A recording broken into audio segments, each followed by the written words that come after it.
শুনতে পান, বলেন সুবহানাল্লাহ।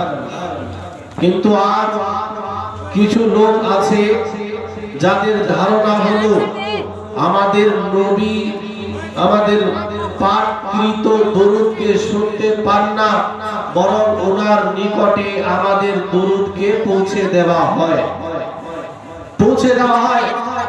এর মানে এটা যে নবী পাক শুনতে পান না।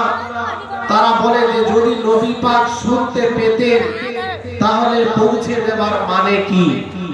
এই আপত্তি তারা করে। কিন্তু মুসলমান শুনে, আমরা বললাম মুসলমান বিশেষ করে মুসলিম হওয়ার জন্য দুইটি জিনিসের উপরে আমল করা জরুরি, কোরআন এবং হাদিস। কোরআন যদি কোনো কথা বলে দেয় তারপরে আর নিজের তরফ থেকে কোনো কথা বলা চলবে না, যেহেতু আপনি মুসলিম।